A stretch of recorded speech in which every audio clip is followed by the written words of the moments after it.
This podcast is brought to you by the IIEA, sharing ideas, shaping policy. Thank you all very much. You're very welcome.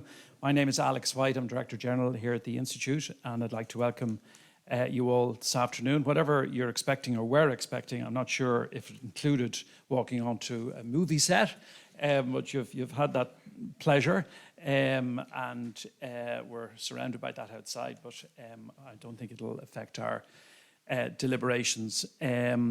So our session this afternoon, maintaining competitiveness while advancing the net zero transition, that's the agenda. My role is really just to do what I've effectively already done, which is to welcome you here and tell you who I am, and to introduce our chair of the session. Before I do that, I'd just like to recognise the presence of Barbara Nolan, the representative of the EU Commission here in Dublin, and thank her for all of her support and continuing cooperation with us here at the Institute, which is really invaluable to us. I would just identify our two distinguished speakers, Matthew Baldwin and Jacob Werksman. I won't say too much about them because our distinguished chair will do that.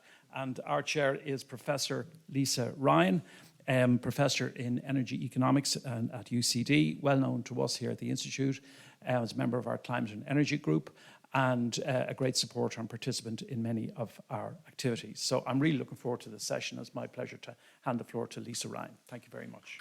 Thank you very much, Alex. Thank you all for coming here today. I think this is a great turnout. We haven't had so many in-person events. I think, well, I certainly haven't been attending so many in-person events, and I'm delighted to be here with distinguished speakers.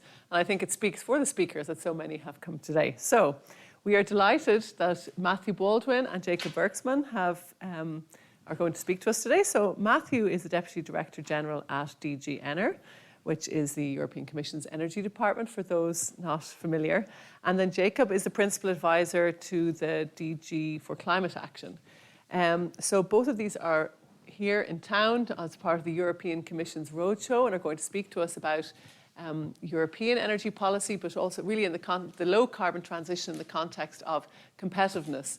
I'm very interested in this topic. I had signed up to come even before I was made the chair.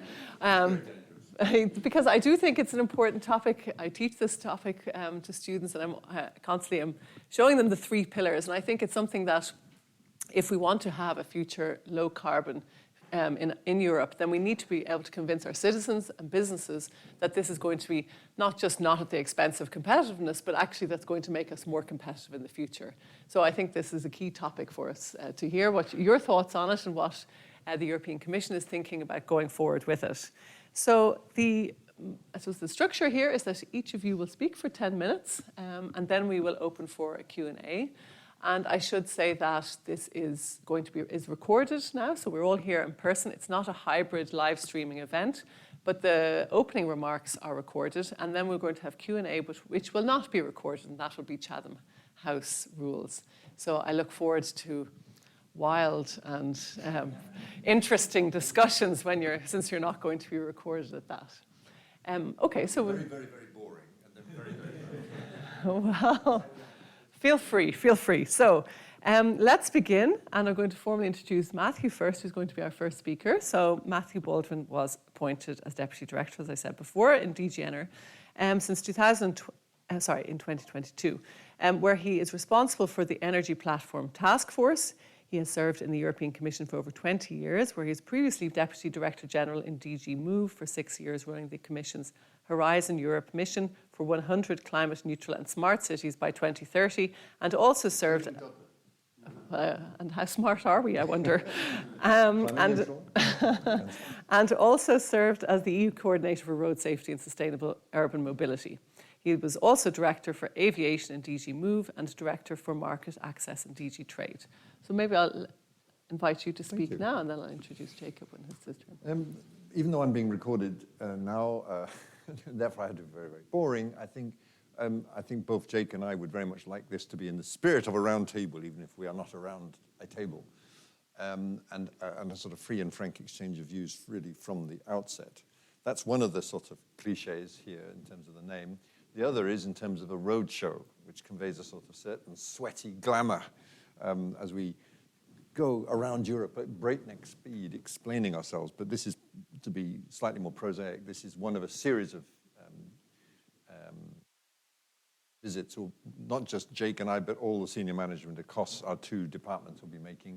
And I'll try to explain a bit what the purpose of that is, and I will come to competitiveness. But before I do, thank you very much for your introductions, Lisa. Thank you, Alex, for having us, wherever you are, at the back.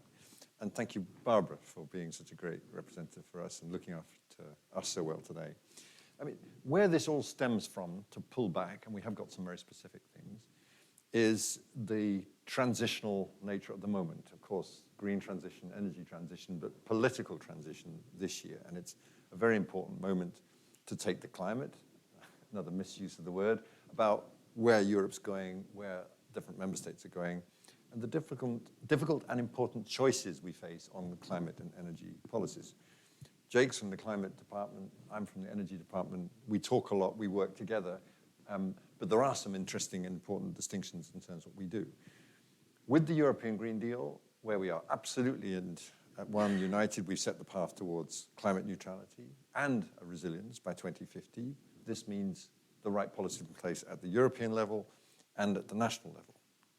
Specifically, we have we believe, a very useful tool called the National Energy and Climate Plans, which are 10-year plans, which outline how each member state, in considerable detail, intends to meet the energy and climates for 2030, the Fit for 55 targets, headlined in 55% emissions reduction, of course, by 2030. We're now in an active round of the NECPs being updated. We received updated NECPs from 26 member states, including Ireland, I'm glad to say. You thought I was going to say, and the 27th is Ireland, but no, you're one of them. We published our assessment of our EU-wide assessment on the draft updated NECPs last year, and we've now also published individual assessment and country-specific recommendations for, I think now, 24 of the plans that we've received, again, including Ireland, relatively recently.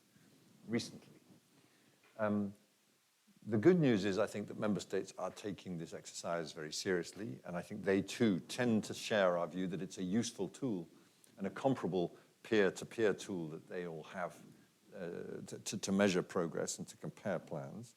The slightly less good news is that the draft plans are clearly not yet sufficient to meet our EU climate targets, and member states now have until the 30th of June to try to incorporate some of the recommendations that we've made and then to submit those final plans. To give you an idea of the numbers, if you look at it in terms of the 55% emissions reduction target, we are currently at about 51% by 2030, so that's quite a significant shortfall.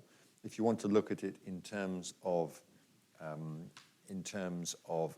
effort sharing reduction under the effort sharing regulation, we are at 34%.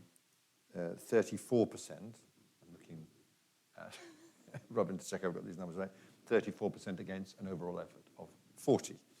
And Ireland is also not quite there yet in terms of its effort sharing. It's at 42% against 48, which it should have been. Again, speak up if I've got that wrong. That's a 42% reduction by 2030 based on the 2005 numbers. So rather than just send sort of bureaucratic missives out from Brussels to different parts of the EU, we thought it'd be good to come and explain and try to explain in a bit more detail where the concerns are. Of course, there's been a lot of back and forth. We've been delighted to be received today by Minister Eamon Ryan and colleagues from the Climate and Energy Ministry. This today for also is going to be a listening exercise for us as much as a talking exercise, I hope, to hear your views on where things are going. And in particular, we want to deepen this dialogue with national policymakers and extend the conversation as far as possible to include all stakeholders and really interested citizens. We are very conscious in all of this that we need to take account of different national circumstances. It would be a completely pointless exercise to try to say one size necessarily must fit all. and in that context, how that combination of national and European policies protects people's welfare and well-being, the competitiveness of companies, farmers, societies, socioeconomic cohesion. And every country will be different. That's why this is so important. It also comes against a backdrop in which we have set out plans and we've called for a debate on a 2040 emissions reduction target. So again, we got a 55% by 2030. We've got our net zero by 2050. And in between, the Commission recommends that we adopt a target for 2040, which we've put at 90%. So we need to get 90% of the way to net zero by 2040. That shouldn't come as too shocking an exercise. We were discussing, Jake, earlier, that if you draw a line from 2030 through to net zero by 2050, you're at about 88. We're recommending going a bit further, a bit faster by 2040. And again, it's just a recommendation for the consideration over the course of this coming period. Precisely to try to provide that investment certainty, that clearer frame of action. So we put out two terrible Brussels speak communications with a capital C, setting out why we think we need to do this, why we think this is crucial in terms of meeting our Paris Agreement targets, keeping in goal the 1.5 degrees Celsius objective. And again, providing that continuity and predictability in terms of all the different, not just investment, but also policy decisions, public and private, will need to be met. It responds very carefully to the European Scientific Advisory Board on Climate Change's recommendation. And I think that's an important consideration. It's not just the Commission in its ivory tower plucking out a number. It's based on very careful modeling work, very careful consideration. Just quickly from more of an energy perspective, if I could here, and particularly turning in to look at what Ireland has done, and then Jake can speak to the more general provisions. We note that we're looking for very clear sense of direction, both on renewables. We want to see a significant raising of the ambition for the 2030 share of renewables. If you look at the governance formula, which works under the National Energy and Climate Plans, we're looking at a 43% share. Under the National Climate Plan, which is a separate exercise, of course, Ireland has indicated that it wants to have 80% of its electricity production coming from renewable energy by 2030. So we're looking to see that translate into a strong renewables number in this plan. Energy efficiency, of course, is a very difficult topic. Difficult in many parts of the world. It's essential that the final NECP from Ireland really helps drive a clear framework towards this effort, including national energy efficiency contributions in both final and primary energy consumption, and a complete description of the policies and measures that would achieve this target, based on the principle of the energy efficiency first principle being implemented. As we go forward, and I know you, to broaden out briefly, and then I'll pass the floor over to Jake, this discussion is now taking place very much in the context of competitiveness. Some people say, this is the EU starting to wander away from the implementing of the Green Deal as its core principles. I personally profoundly don't see that. I don't hear that in the description. In a communication we put out last week, I think President von der Leyen described the European Green Deal as our new growth strategy.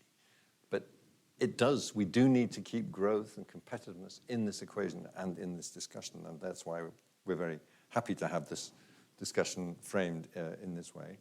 And we also, of course, need to remember, and that's my final point, I promise, the broader context. We are not just doing this inside the European Union. That wouldn't have a sense of purpose.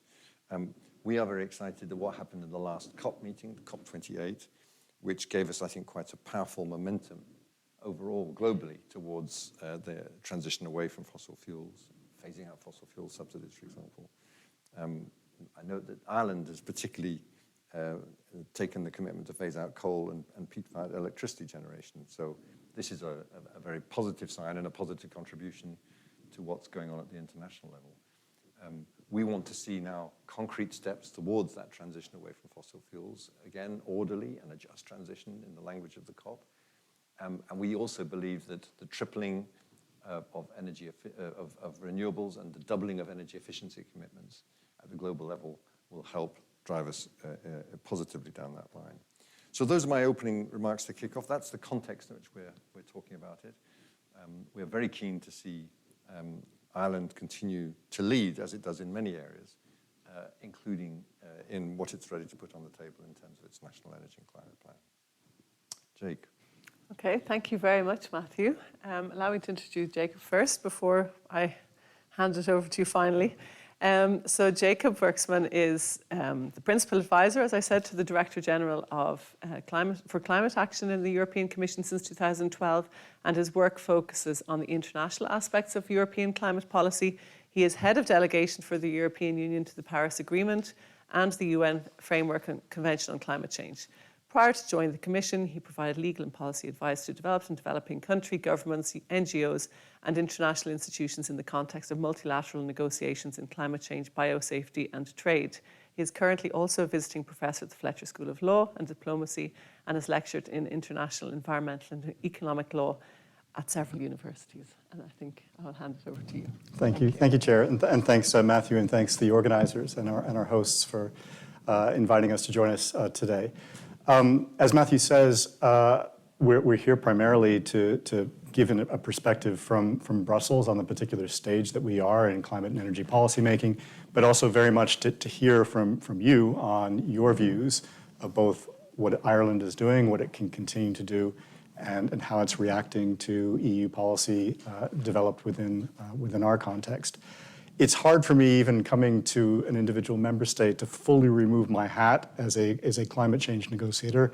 What I do on a day-to-day basis is to engage with the rest of the international community to try to persuade them to be as ambitious as Europe hopes to be in tackling the challenge of climate change. That absolutely depends, as our first and foremost diplomatic tool, that we can demonstrate that we as the EU are taking the Paris Agreement seriously and that we are showing leadership. We only represent roughly 7% of global emissions.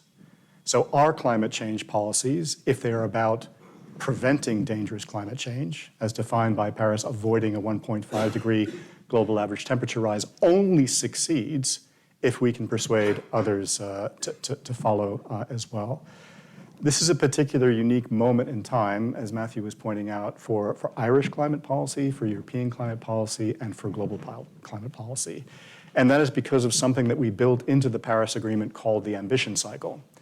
Every 5 years, rather than negotiating a new treaty, as we did with the Kyoto Protocol and then the Paris Agreement is supposed to adjust and refresh itself to bring new ambition through a process by which we look at what the science is telling us has to be done.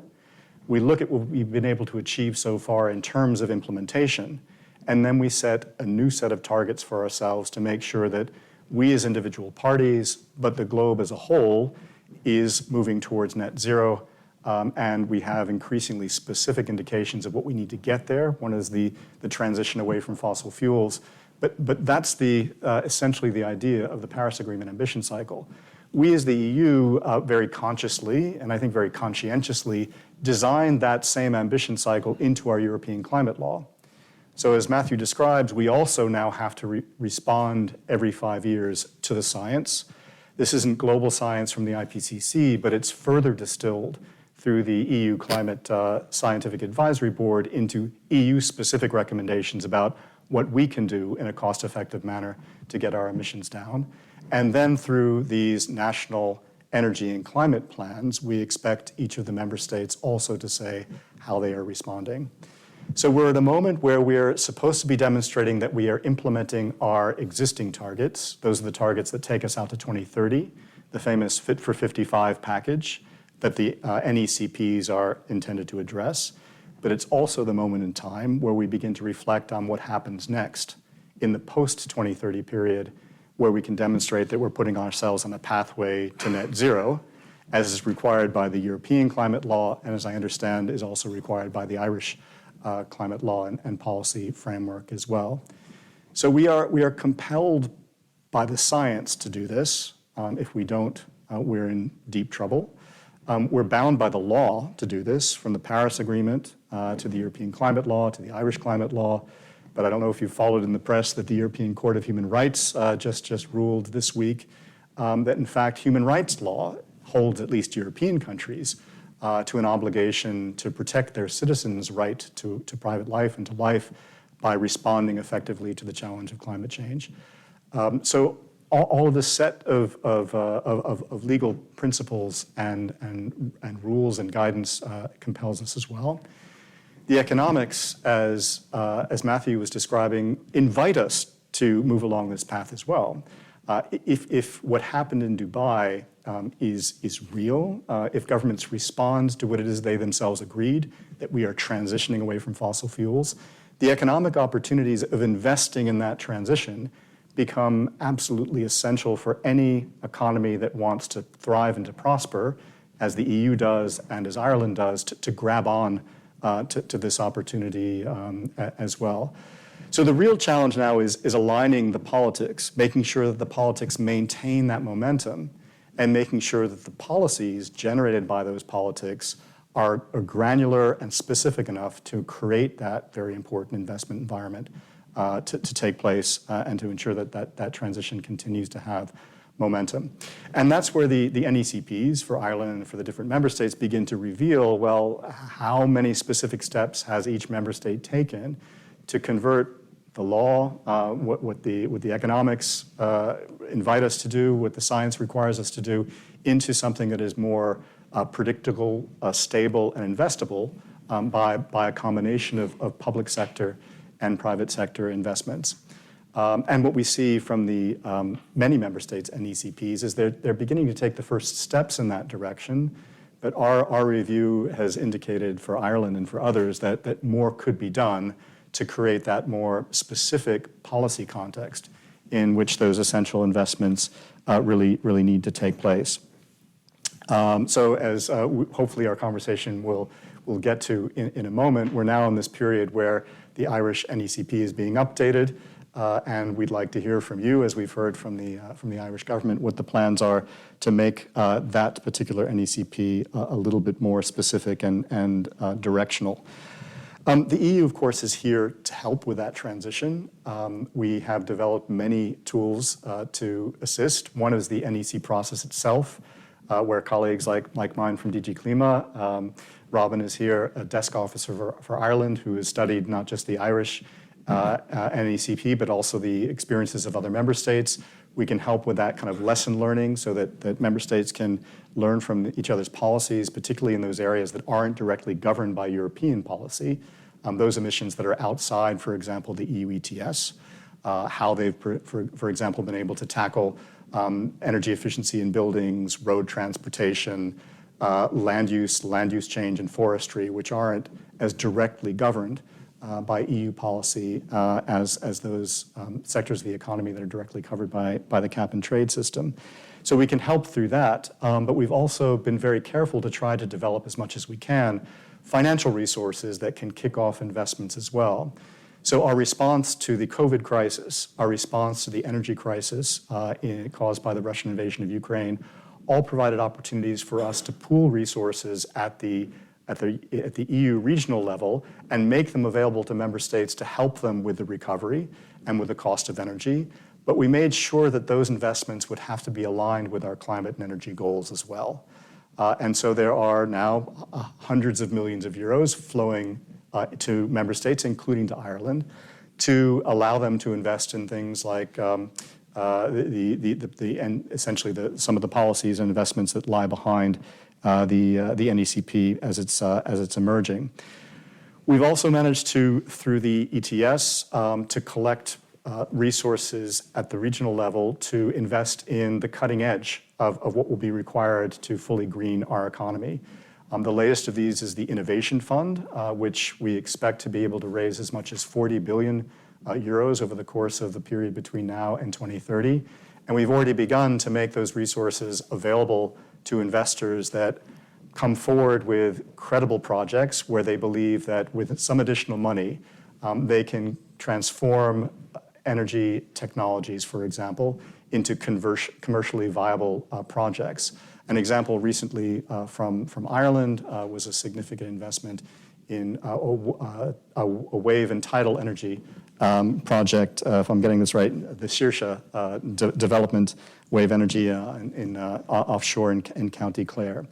So we can help in those ways as well, and my understanding is that there are 9 new proposals from Ireland alone that are entering the pipeline in 2023 for more investments of that nature.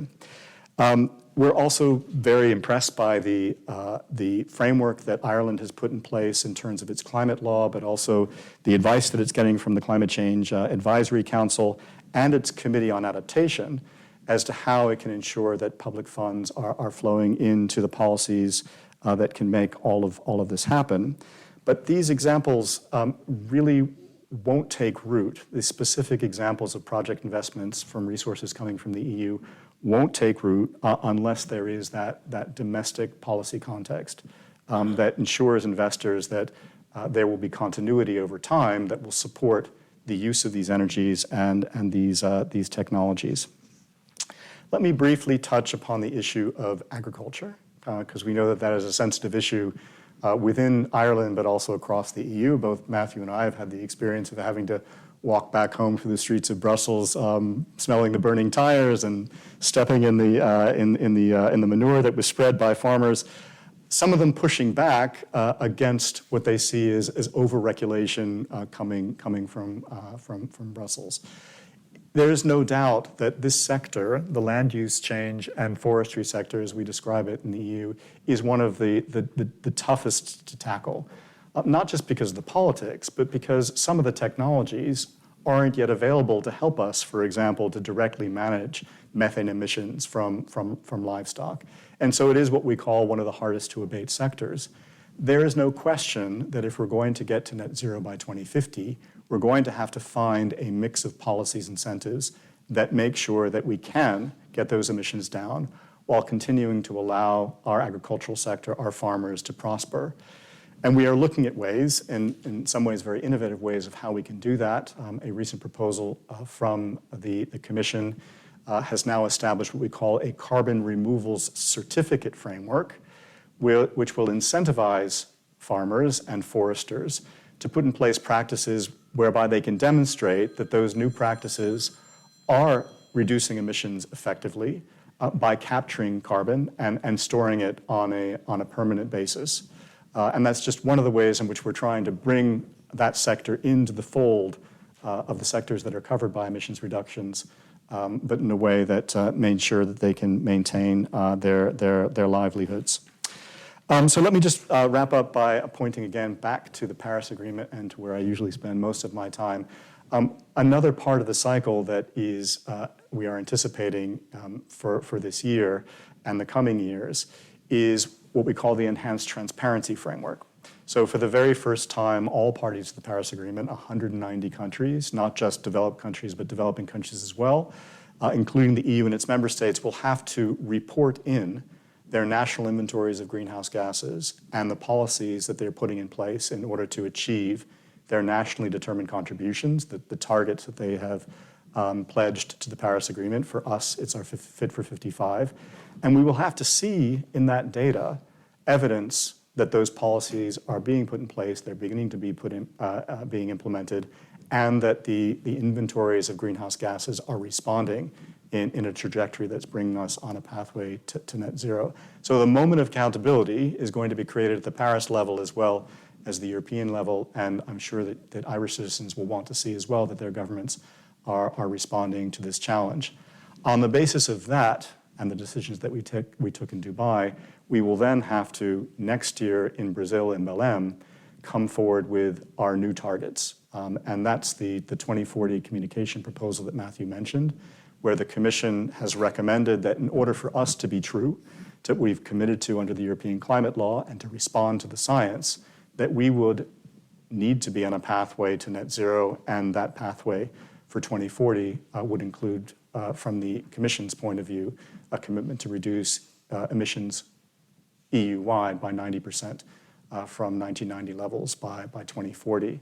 From that, we will extract our nationally determined contribution for the Paris Agreement, and we're looking for support from Ireland and elsewhere to make sure that EU continues to show leadership, and we can only do that on the basis of the leadership that we see from member states like Ireland.